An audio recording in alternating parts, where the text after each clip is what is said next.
Irving and Harry are baseball fanatics. It's all they can talk about or think about, and sadly,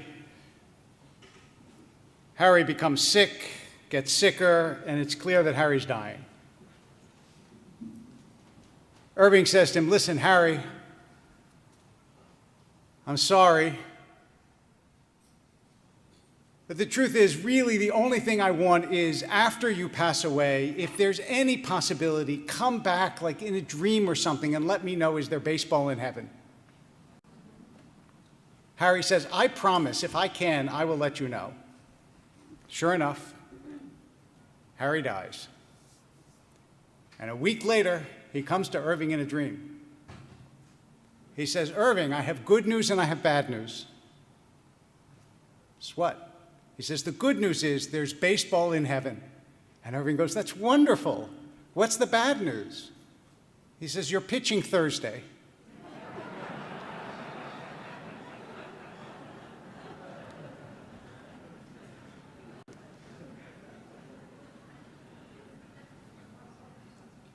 One of the things that I like about that joke is that it captures a reality that is true for some of us, which is some of us believe there's something after this life, but we still don't want to go there.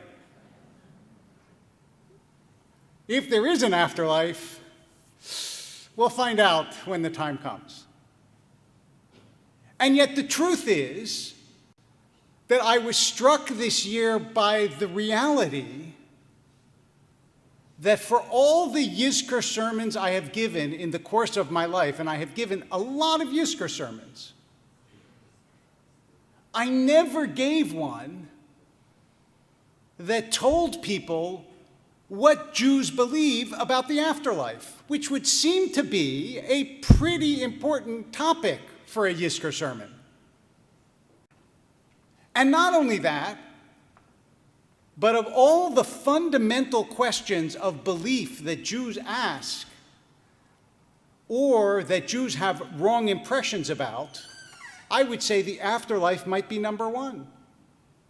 I cannot tell you how many times I have heard people confidently say, Judaism doesn't believe in an afterlife. That's not true, not at all.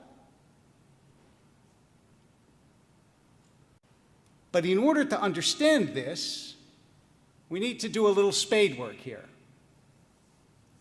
And I want to start off, before I talk about Jewish belief or afterlife or any of that, I want to start off by addressing those of you right now who are thinking, why would I bother with this? You die, you go into the ground, that's it. I know that. The great scientist J.B.S. Haldane once said, not only is the world queerer than we suppose, but it is queerer than we can suppose. And in fact, if you at all have any curiosity in modern physics, where there is talk of multiple universes, where things are going on sometimes the same as here but with differences, or that this is all actually a computer simulation, and we're all playing out the computer code of a still higher intelligence. But you take that seriously because it comes from the mouth of a scientist, then all I can say is, how could you not entertain the possibility that there is another world in which human beings exist beyond this one? In all those multiple universes that physicists posit, couldn't there be one where we're there? Or if we're not there now, where we get to eventually? So I at least want to open your mind to the possibility that there are things we do not know, and that the comment, "I'm rational, therefore I don't believe it," is irrational. Because if you were rational, you would know that our minds, just like our eyes and our ears and our senses, are limited compared to the enormity of what is, and therefore to say, I know it isn't true, is an irrational statement. Now, I understand, of course, why someone would say that, because we've never been there. And not only that, but the before life, that is, before you were born, it didn't bother you at all, right? Nobody here in the 14th century was saying, this is really upsetting that I haven't been born yet. Unless maybe you watched the beginning of Outlander, in which case it's a problem. But otherwise, we realize that existence is, as Nabokov put it, a brief crack of light between two darknesses. Yet once life has been brought into the world, you start to wonder. If the principle is that no energy is ever lost, it may be transformed, but it's not lost, that's a law of thermodynamics, then what happens to the energy that is me? Now, I will tell you that Judaism has different theories, and you know them. Mechayeh hametim, we say in the Amidah, who resurrects the dead, which means physical bodily resurrection. You come back at whatever age, I don't know. It poses all sorts of problems. But that you come back as a physical being, which I grant you is somewhat improbable, hard to believe. Although, as the Talmud says, if God could create you from dust once, why couldn't God create you from dust twice? Which is a reasonable question. Nonetheless, I'm going to leave resurrection alone for a minute. And I'm also going to leave alone reincarnation, which is another thing that doesn't exist in mainstream Judaism, but in mystical Judaism, reincarnation is also a theory, and perhaps a theory for another time. But the idea that you have a non-physical part of yourself, which is really what's at the core of all of this, that idea is repeated again and again. What's the first prayer a Jew is supposed to say in the morning? Modeh ani lefanecha, melech chai v'kayam. I am grateful to you, the Lord my God, shehechazarta bi nishmati, who has returned my soul to me. As if in some sense you're parted with it when you're in deep sleep, but it is returned to you. Elohai neshama shenatata bi tahorahi. We say it in every morning service. God, the soul you have given me is pure. We, by the way, muck it up along the way, but it starts off as being pure. And that idea that there is something non-physical about human beings is a very powerful idea. Once we start to physicalize it, then we start to lose it. So as soon as I start to describe what heaven is like, it sounds ridiculous. Mark Twain in Letters from Earth says, people think they're going to lie on green fields and listen to harp music. He said, you actually wouldn't want to do that for 5 minutes while you're alive, so why you think that will make you happy doing it for the rest of eternity, I don't understand. But it just shows how unable we are to conceive of a world that isn't this one. After all, before you were born into this world, you could not have imagined this world. Who could have imagined buildings and tuna fish and eyes and colors and all these things that we've never experienced? And remember that you learn things from experience that you cannot know by intellection, by reason. It's a famous experiment by a philosopher, Jackson. It's a thought experiment, but you can do it with me. He says, imagine we put Mary in a room, and Mary is the world's most brilliant scientist, and we teach her everything about vision. She understands it like soup to nuts. Nobody in the world knows more about vision, how it works, how it operates, than Mary does. Then we open the door and show her a tomato. She's never seen a color before. Has she learned something by the experience that she couldn't know by study? And the answer, of course, is yes. How many times have you said, oh, I knew this, but until I experienced it, I didn't realize what it was like?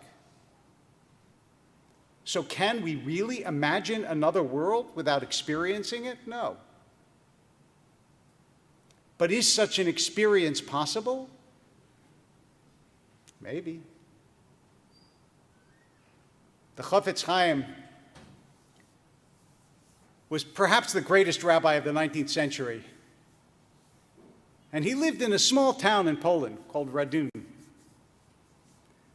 But people knew about him all over the world because his real name was Rabbi Israel Meir Kagan, but he was called the Chafetz Chaim because he wrote books, especially about how one should speak or shouldn't speak. And it was from the Psalm, Mi ha'isha Chafetz Chaim, who's the man that Chafetz Chaim means desires life, Nitzur l'shon chamera, he flees from bad speech. So he was known popularly as the Chafetz Chaim. Once, a delegation of American Jews, 19th century, went to visit the famous Chafetz Chaim.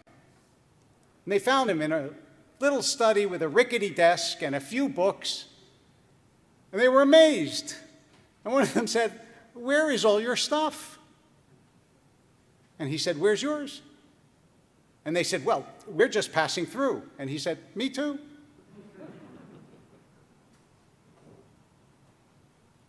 That belief, the belief that in fact we were passing through and that there was something beyond this,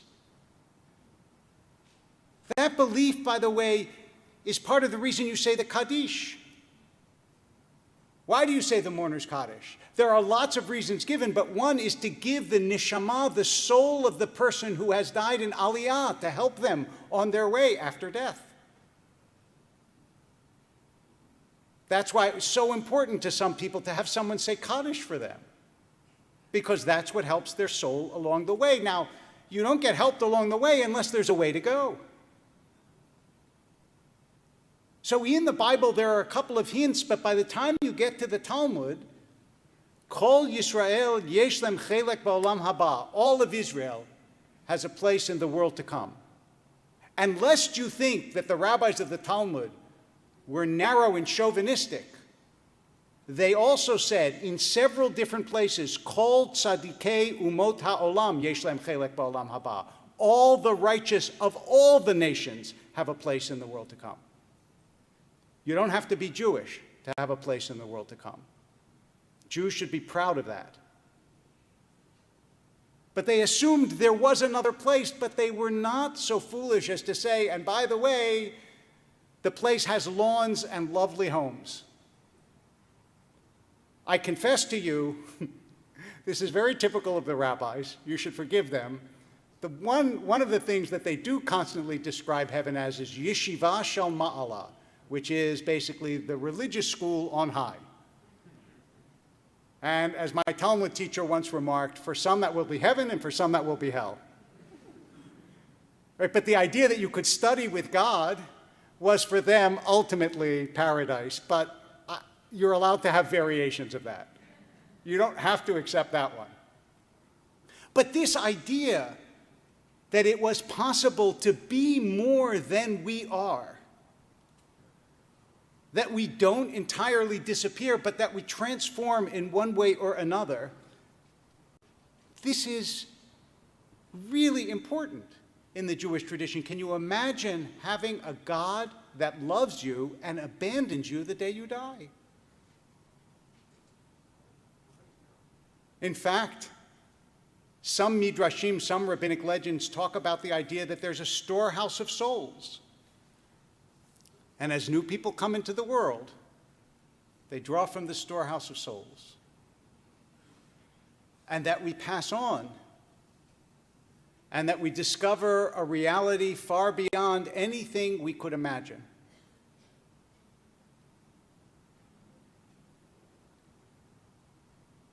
Last night, those of you who were here know that I spoke about my father losing his father.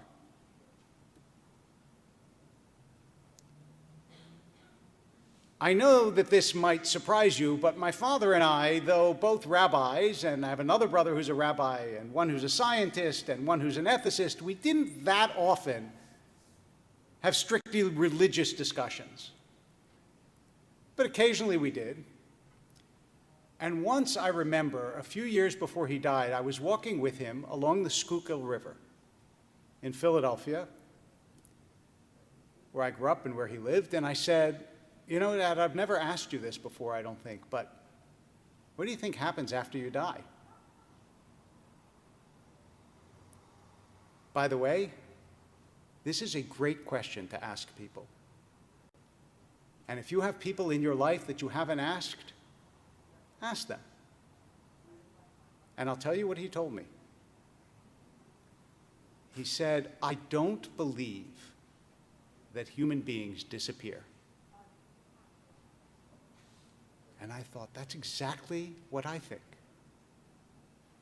I don't know what happens to us, but I don't believe we disappear.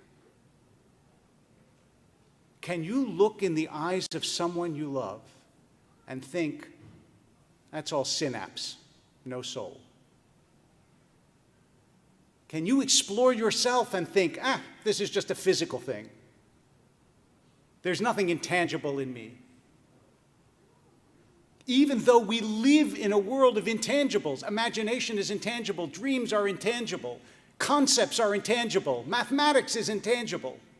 There is nowhere in the world where 2 + 2 = 4 exists as a sort of abstract theorem. It's intangible, but it's real. So if we live so much in the intangibles, can't there be something in us that is intangible?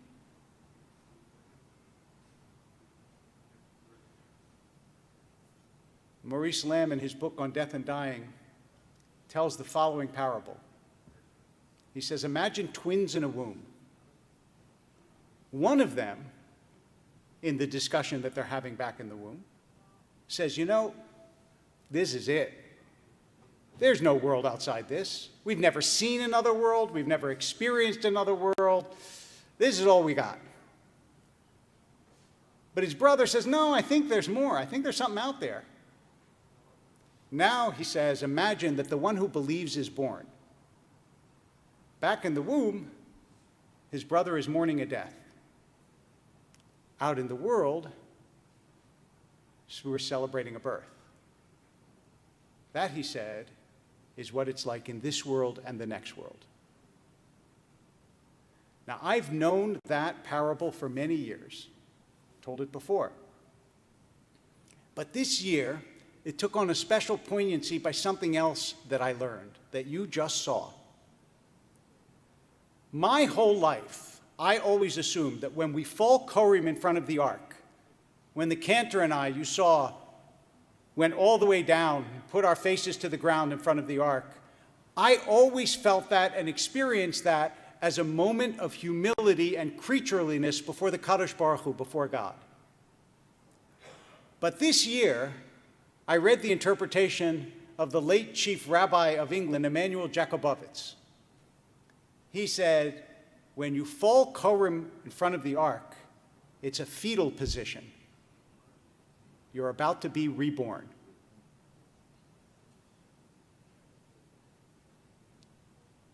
So there it is. Yizkor is a time when we hope for and pray for rebirth. Do we know? We cannot know. Not the way we know empirical things. But I, for one, don't believe that human beings, human striving, human genius, human heartache, human hopes, I don't believe they all dissolve in a cloud of dust. I don't believe that the people whom I loved disappear. Where they are, how they are, I do not know. But that they are,